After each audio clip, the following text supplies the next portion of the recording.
On his 18th birthday, a boy was kicked out of the only home he'd ever known. His stepmother told him he'd inherited a worthless, derelict building in the middle of nowhere. But what he discovered inside that crumbling workshop wouldn't just change his life. It would rewrite his entire past. If you've ever felt lost or been told you're not worth anything, stick around. This story is for you. And if you feel a connection to stories like this one, maybe consider subscribing. We're building a community here for people who've had to find their own way home. My 18th birthday started with the sound of a suitcase hitting the floor. Not a gentle placement, but a thud. The kind of sound that means an ending. I opened my eyes to the pale gray light of a Tuesday morning, the same sterile light that had filtered through the blinds of my bedroom for the last 10 years. The room wasn't mine.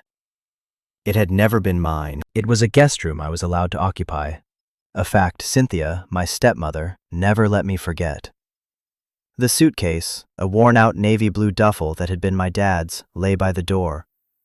It was half-zipped, with the sleeve of a worn-out gray hoodie spilling from its mouth like a sad, defeated tongue. I sat up. The air was cold, but it wasn't just the thermostat, which Cynthia kept at a brisk 65 degrees year-round to build character and save on bills. It was the permanent chill of a house that had never warmed to my presence. I swung my legs out of bed. My feet met the plush, beige carpet, another of Cynthia's impeccable design choices. Everything in the house was beige, or taupe, or ecru. It was a home designed to be photographed for a magazine, not lived in.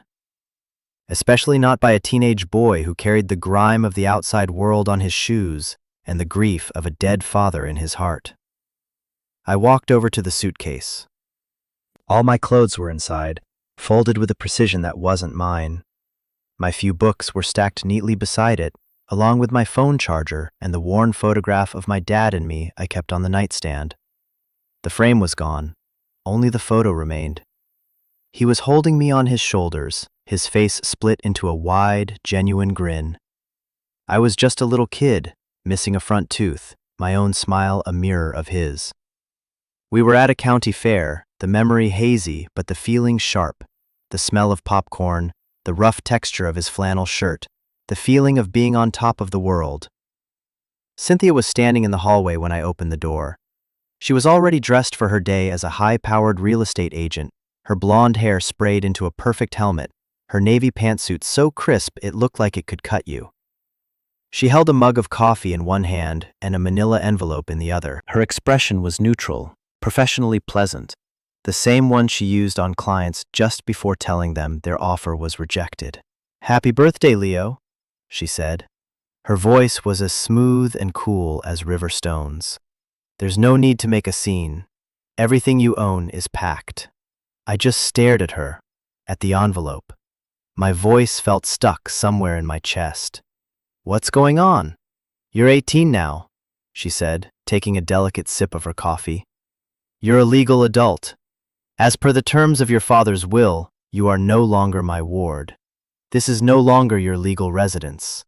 She said it all so matter-of-factly, as if she were discussing property lines or zoning regulations. Not as if she were evicting the son of the man she'd been married to. "My ward?" I echoed. The word felt alien. I wasn't a ward. I was his son, her stepson. "Legally, yes," she confirmed, her gaze unwavering. "Your father made arrangements.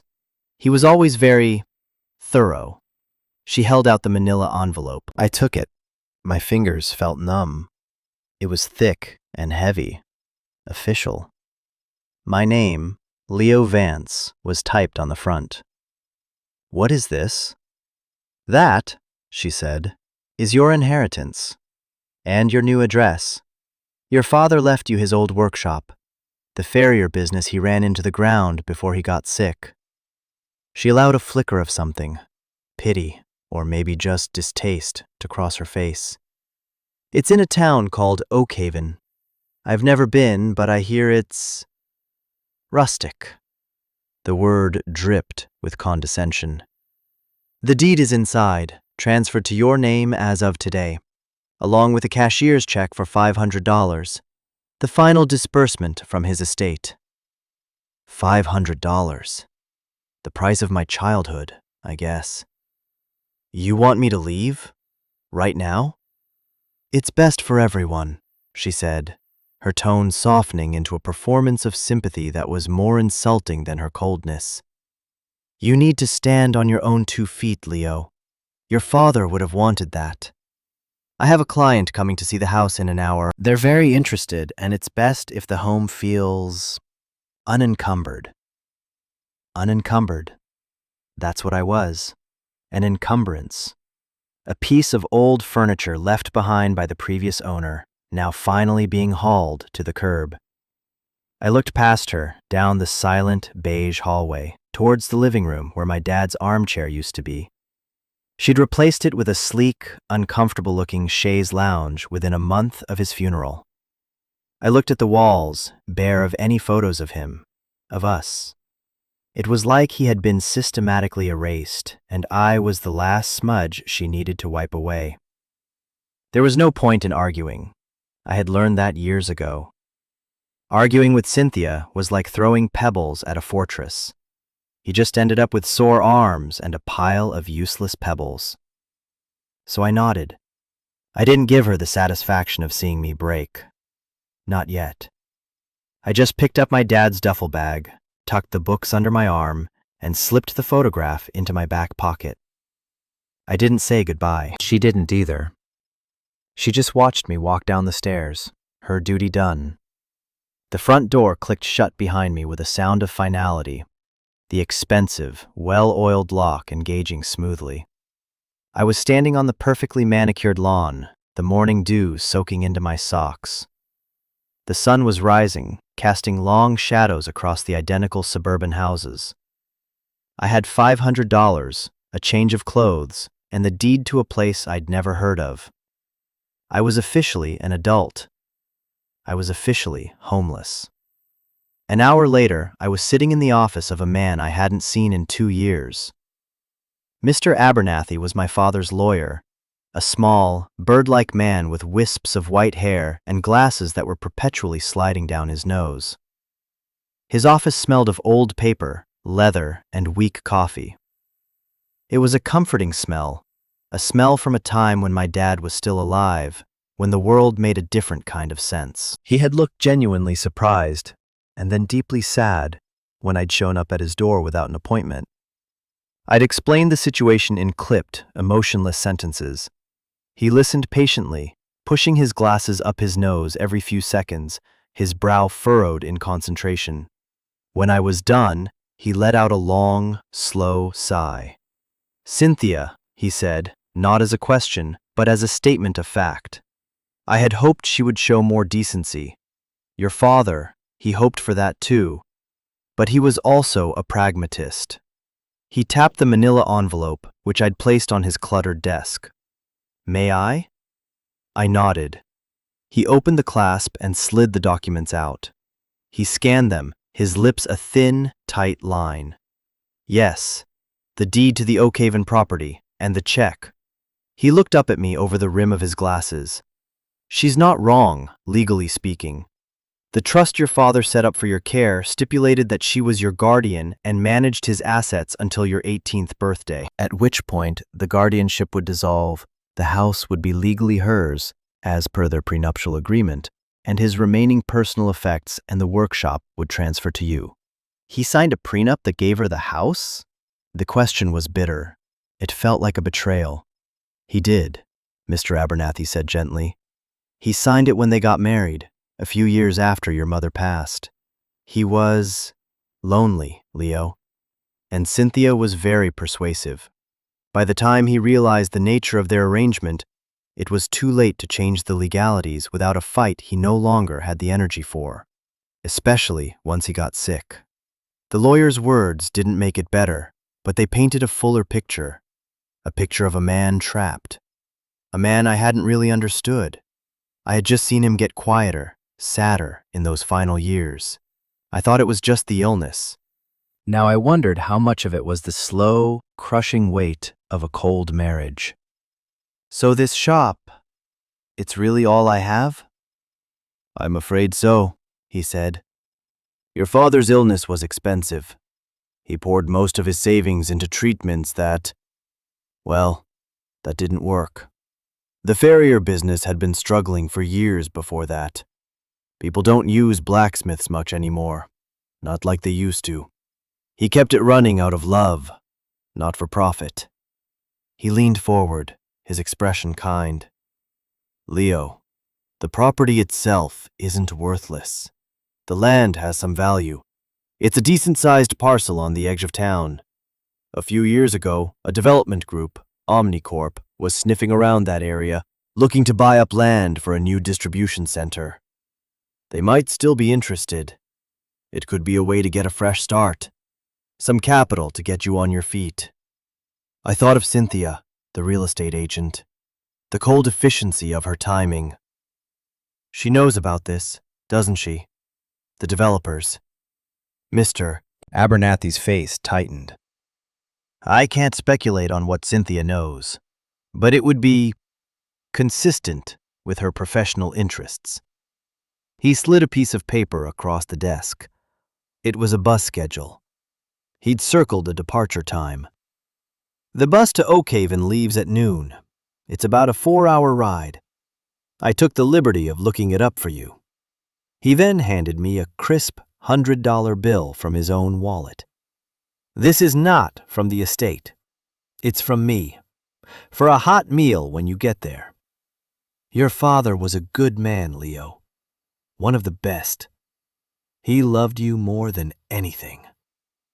The raw sincerity in his voice cracked the armor I'd been wearing all morning. My eyes burned. I nodded, unable to speak, and took the money. He stood up and walked me to the door, placing a frail but firm hand on my shoulder. There's a key to the workshop taped to the back of the deed. Be careful. The place has been sitting empty for at least 5 years, since he got too sick to make the trip out there. It's probably not in the best shape. I thanked him and left. The lawyer's kindness a small, warm coal in the frozen landscape of my morning. Standing on the sidewalk, I looked at the bus schedule. Oakhaven. A name that sounded like it was pulled from a storybook. I had a key, a duffel bag, $600, and a deed to a place that represented my father's failure. Or maybe, I thought, just maybe, it represented something else. I just didn't know what yet. The bus ride was a long, humming purgatory. I watched the meticulously planned suburbs, with their identical houses and manicured lawns, bleed into strip malls and highways, and then, slowly, into something else entirely. The landscape softened. The sharp lines of concrete gave way to rolling green hills and dense patches of forest. The towns we passed through got smaller, the buildings older, their signs faded by decades of sun and rain. I tried to read one of the books I'd brought, but the words just swam in front of my eyes. My mind kept replaying the morning. Cynthia's voice, the thud of the suitcase, the look on Mr. Abernathy's face. I kept thinking about my dad. Was he really trapped? Was he unhappy? The father I remembered, the one from before my mom died, was loud and joyful. His laugh was a booming thing that could shake a room. He always smelled of sweat, metal, and coal smoke, a scent I used to find comforting. After he married Cynthia, and especially after he got sick, that man faded. He became a ghost in his own home, quiet and withdrawn. I had resented him for it. I thought he had given up, that he had let her walk all over both of us. Now, sitting on that rumbling bus, I felt a new and terrible kind of guilt. Maybe he hadn't been giving up. Maybe he had been fighting a war I couldn't see, trying to protect me in the only way he knew how. The bus finally hissed to a stop in what I assumed was the center of Oakhaven. It wasn't so much a station as a wooden bench under a small awning next to a general store. The air here was different. It smelled of damp earth, pine trees, and something faintly sweet like wood smoke. The town was quiet. A few pickup trucks were parked along the main street. An old man in overalls nodded at me from the porch of the store. It was the kind of place where everyone knew everyone, and a stranger with a duffel bag stood out like a sore thumb. I pulled out the deed. The address was on Briar Road, about a mile from the town center. I asked the old man for directions, and he pointed me down a narrow paved road that quickly turned to gravel. "The old Vance place?" he'd asked, his voice a gravelly rumble. "Hasn't been anyone out there in years, not since Tom passed. Shame that. He was a good man. Could shoe a horse better than anyone I ever knew." The walk was long. My duffel bag seemed to get heavier with every step. The gravel road was lined with thick, overgrown woods. Finally, I saw it. A rusted, wrought-iron sign, half swallowed by ivy, hung from a single hinge. It read, "Vance and Son, Forge Work." The "and Son" was in a smaller, different font, added later. A pang went through me. He had added that for me. He had imagined a future for us here, together. The building itself was worse than I'd imagined. It was a large, barn-like structure made of dark, weathered wood, with a steeply pitched roof made of rusted tin. Several panels were missing from the roof, leaving dark, gaping holes. The windows were clouded with grime, and one was shattered, a spiderweb of cracks radiating from a single point of impact. The main doors were huge, big enough to lead a horse through, and held shut by a thick, rusty chain and a heavy padlock. The whole place sagged, as if it were tired of standing. It looked like it was being slowly reclaimed by the forest, vines creeping up its walls, weeds choking the foundation. Worthless. Cynthia's word echoed in my head. Looking at it, I could see why she'd used it. This wasn't an asset. It was a ruin. For a moment I just stood there, a profound sense of hopelessness washing over me. This was it. This was my inheritance, a pile of rotting wood and rust. I thought about the developers. Maybe Mr. Abernathy was right. Maybe the best thing to do was to call them, sell the land, take the money, and never look back. It would be the smart thing to do, the practical thing. But then I looked at the sign again. Vance and Son. It felt like a promise I never got the chance to keep. I walked up to the massive doors and pulled the deed from the envelope. The key was taped to the back, just as Mr. Abernathy had said. It was an old, heavy, iron key, the kind you see in movies about castles and dungeons. It looked ancient and powerful. I threaded the key through the padlock. It was stiff with rust, and I had to jiggle it and put all my weight into it. For a second, I thought it was hopeless. Then, with a loud, grating crack, the lock gave way. The shackles sprang open. I unwound the heavy chain, its links leaving streaks of orange rust on my hands. The doors were heavy. I put my shoulder into one and pushed. It groaned in protest, the sound of wood swelling against wood, of hinges that hadn't moved in years. But it did move. I managed to open it just enough to slip through. The moment I stepped inside, I was hit by the smell. It was the smell I remembered from my childhood, the smell of my father. Coal dust, metal, old leather, but it was layered with the scent of decay, damp earth, mildew, and the faint, musty odor of time itself. Light struggled to pierce the grime on the windows, cutting through the dusty air in thick, golden shafts. Dust motes danced in the light like tiny, silent ghosts. The inside was cavernous. The ceiling soared high above me, supported by thick wooden beams.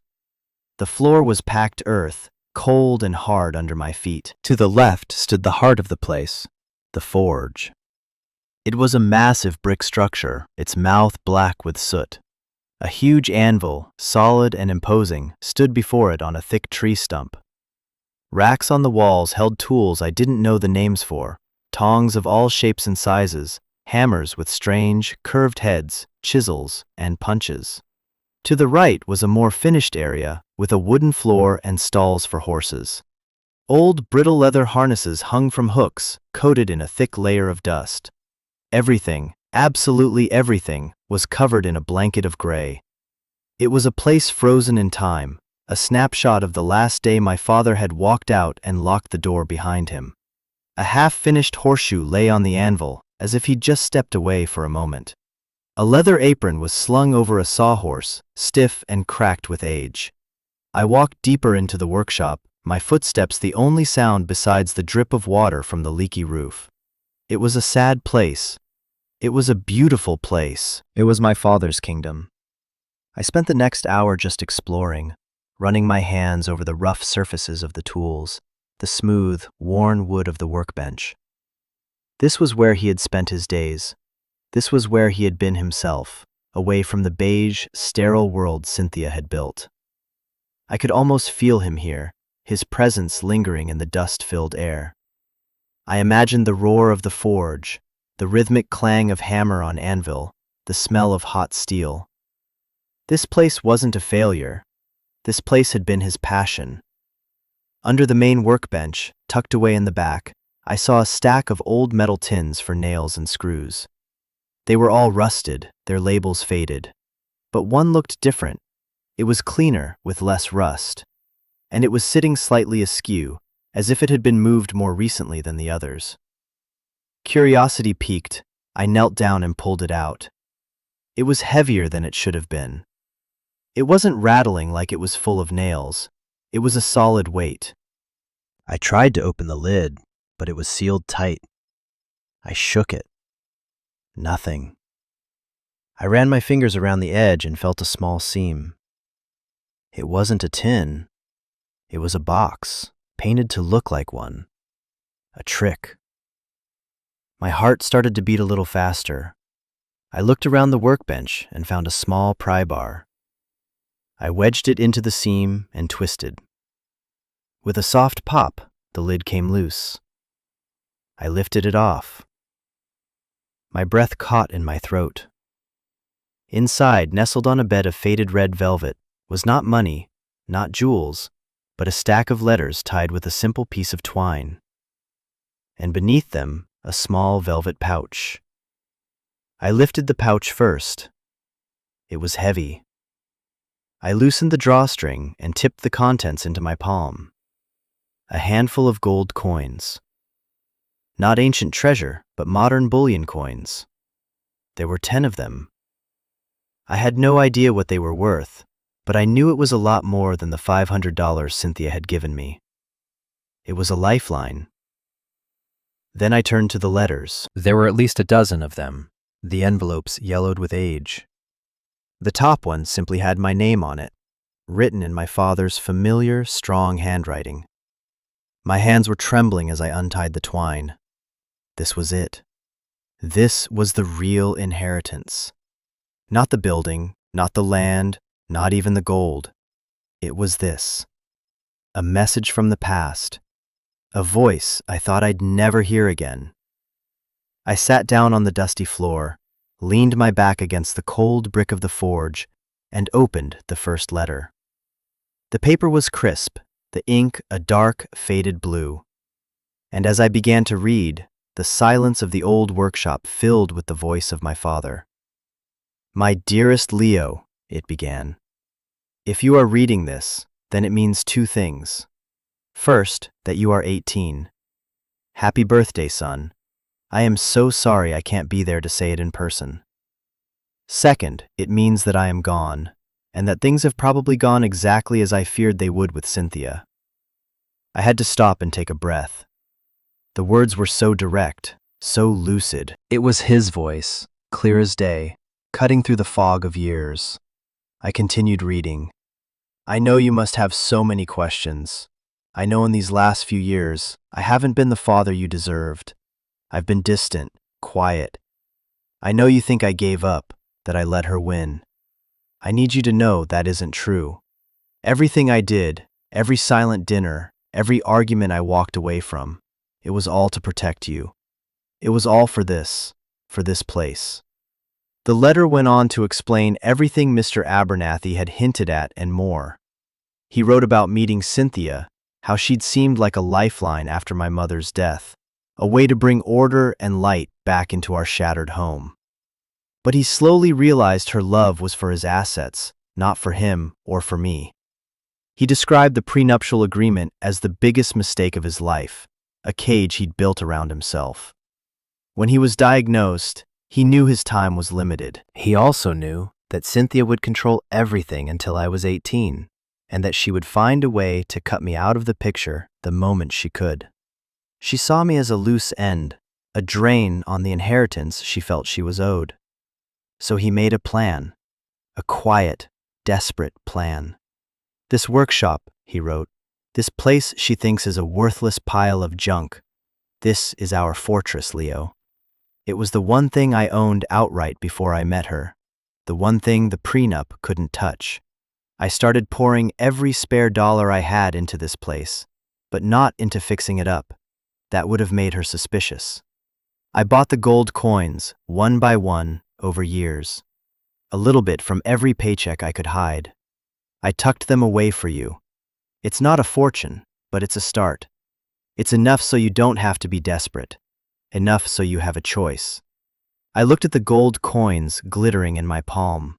Each one represented a small act of rebellion, a secret act of love. All those times I thought he was just tired or disengaged. He was fighting for me. He was building my future in secret. The letter continued, his tone shifting from explanation to instruction. Now, about the land.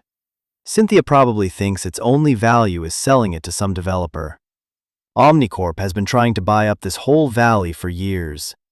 They'll offer you a check that will look like all the money in the world. Cynthia will probably get a handsome commission for brokering the deal. Don't take it. Not yet. Leo, the value of this place isn't in the land. It's in the work. It's in the name on that sign. I looked up at the dust-filled sunbeams, my eyes blurry with tears. I cried then, not quiet, dignified tears, but the wrenching, ugly sobs of a boy who had just gotten his father back only to lose him all over again. I cried for the years I had misunderstood him. I cried for the loneliness he must have felt, trapped in that beige house, fighting a secret war. I cried because, for the first time in a decade, I didn't feel like an orphan. I felt like a son. I felt loved. Radically, fiercely loved. After a long time, the tears subsided, leaving me feeling hollowed out and strangely calm.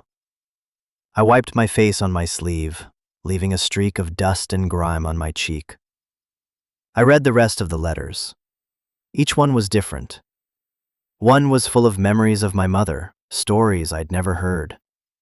Another was a practical guide to the workshop, explaining what some of the tools were for, how the forge worked, the art of shaping steel. He wrote about the satisfaction of it, the honesty of making something real and useful with your own hands. He called it the truth of the fire. Another letter was about the town, Oakhaven. He wrote about the people there, the families he'd known for generations, the farmers whose horses he'd shoed. He told me who to trust, who made the best pie at the diner, who to ask if I ever needed help with an engine. He was giving me more than a workshop. He was giving me a community. The final letter was short. It was a single page. Leo, I don't know what you'll choose to do. Maybe you'll sell this place and go to college, or travel the world. That's your choice, and I'll be proud of you no matter what. But I really hope, you'll give this life a chance. There is honor in this work. There is peace in it. Our name is on that sign. It meant the world to me. Maybe it can mean something to you, too. Whatever you do, be a good man. Be better than me. I love you, Dad.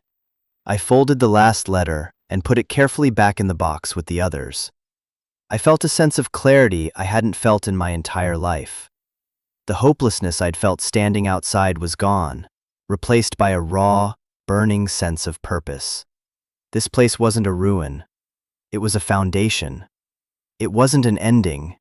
It was a beginning. My phone buzzed in my pocket, a harsh electronic sound that felt profane in the sacred silence of the workshop.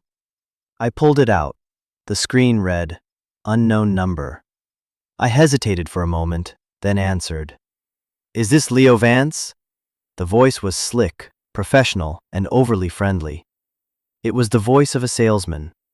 "Yes, who is this?" "My name is Rick Sterling, Mr. Vance.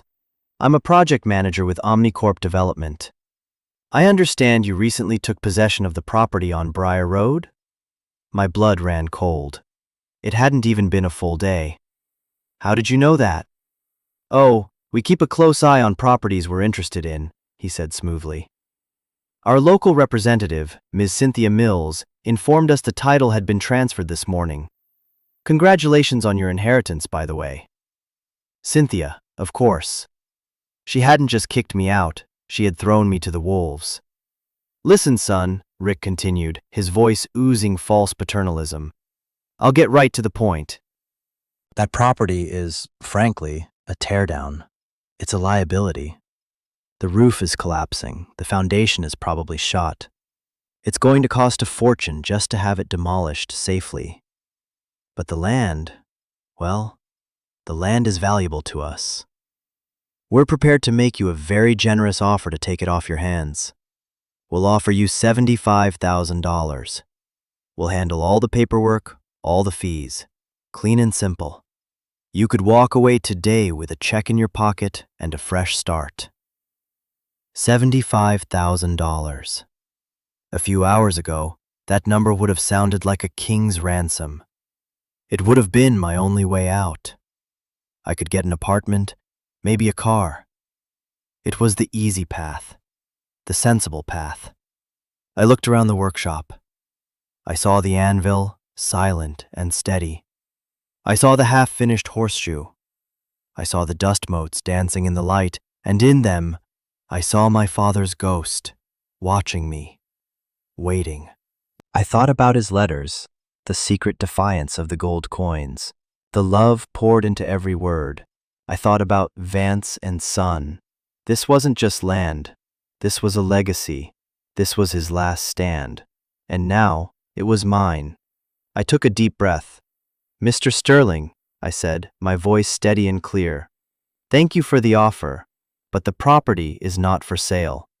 There was a moment of surprised silence on the other end of the line. I don't think you understand, son. That's a very generous offer for a derelict property. It's more than fair market value." "I understand perfectly," I said. "The answer is no." "Is there a counteroffer you'd like to make?" he asked, his voice now tight with irritation. "No," I said. "There isn't.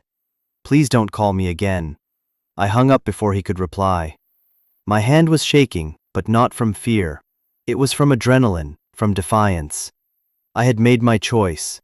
I wasn't Leo Vance, the unencumbered ward. I was Leo Vance, the son of a blacksmith, and I was home. The next few weeks were the hardest and best of my life. I cashed in 2 of the gold coins at a pawn shop in a larger town nearby, which gave me enough capital to live on for a while without being extravagant. I bought groceries, a new sleeping bag, a heavy-duty flashlight, and a pile of cleaning supplies. I slept in the workshop, on a cot I set up in the corner where the horse stalls were. It was cold at night, and sometimes I'd wake up to the sound of rain dripping through the holes in the roof into the buckets I'd set out. It was uncomfortable, it was primitive, but it was mine. Every day, I worked. I started by just cleaning. I swept away years of dust and dirt. I scrubbed the grime from the windows, letting in the light. I cleared the weeds and ivy from the exterior walls.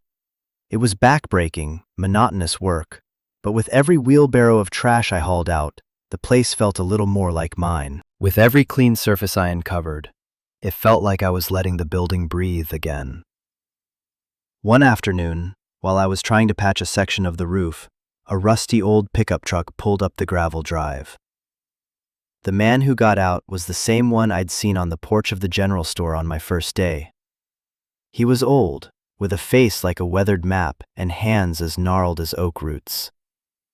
He leaned against his truck and watched me for a minute. "You're Tom Vance's boy," he said. It wasn't a question. "I am," I said, climbing down the ladder. "Leo." "I'm Earl," he said, extending a calloused hand. His grip was like iron. "I knew your daddy, knew him my whole life. He shoed my horses for 30 years. Good man." "Yeah," I said, my throat suddenly tight. "He was." Earl looked at the workshop, at the piles of debris I'd cleared, at the newly cleaned windows. He nodded slowly. "Heard you told the Omnicorp fella to take a long walk off a short pier." News traveled fast in Oakhaven. "Something like that," I admitted. A slow smile spread across Earl's face. "Good. We don't want those vultures around here.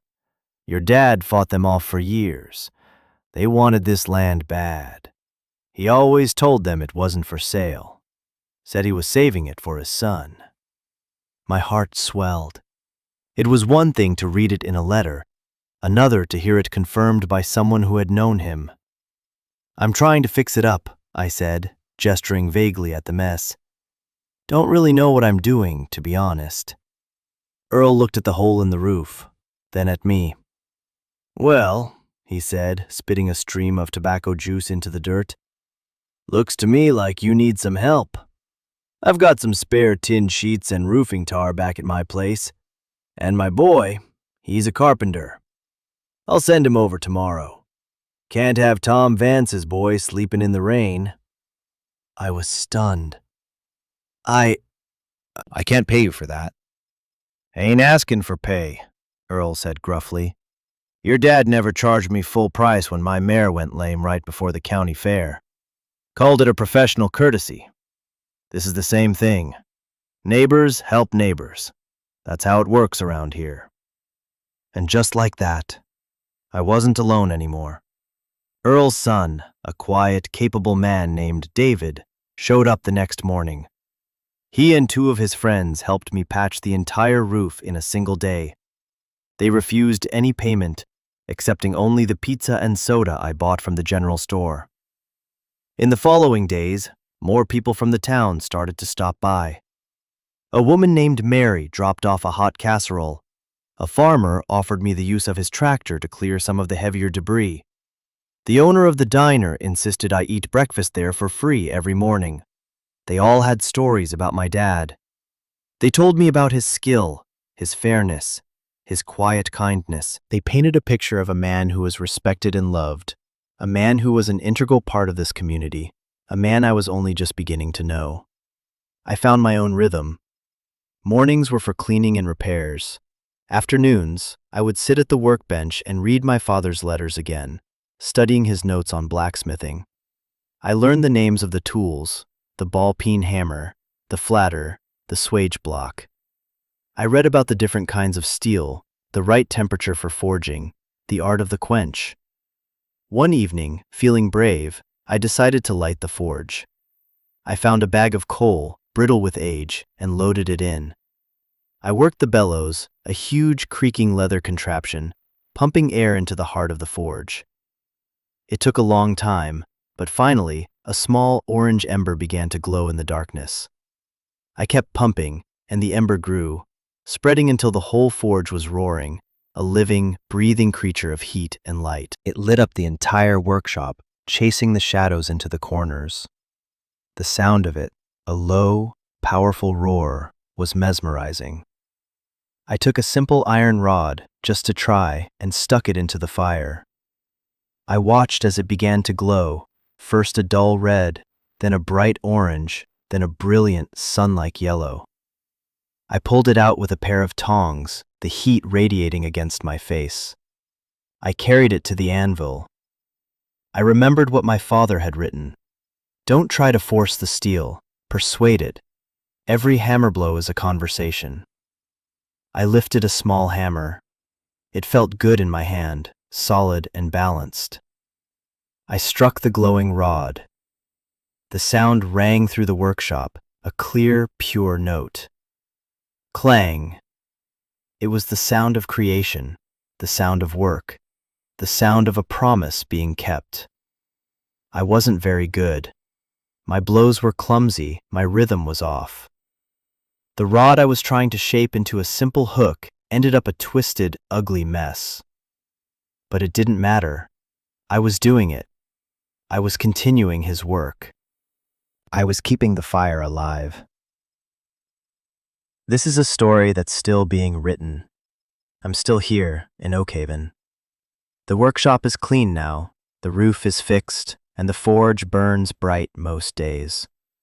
I'm learning the craft, slowly but surely. Earl lets me practice on old horseshoes from his barn. I'm not a master farrier like my dad was, not yet. But I'm learning. I'm working. I've made friends here. I'm part of a community. I am building a life my father would be proud of. Sometimes, when the forge is roaring and I'm focused on the glowing metal on the anvil, I feel like he's here with me, his hand guiding mine. I found his inheritance. It wasn't the land, or the gold, or even the workshop itself. It was the choice he gave me. The choice to walk away from easy money and build something real. The choice to connect with my past and forge my own future. He taught me that the most valuable things we inherit aren't things we can sell. They're the stories we're a part of, the work we're called to do, and the love that's strong enough to reach across time and give us a second chance. He saved me, not with money, but with a key, a box of letters, and a name on a sign. He gave me a home. And what I've learned in this dusty, beautiful place is that home isn't something you're given. It's something you build with your own two hands. So I want to ask you something. Have you ever been handed something that everyone else told you was worthless? A dream, a relationship, a part of yourself. What did you do? Did you throw it away? Or did you decide to see the value that no one else could? Let me know in the comments below.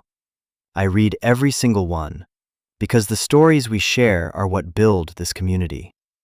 They're what remind us that even when we feel lost, we're not alone. And if this story meant something to you, if it reminded you of the power of legacy and the importance of building a life with meaning, please consider subscribing to the channel. We're all just trying to find our way home, and it's a little easier when we walk that road together. Thank you for listening.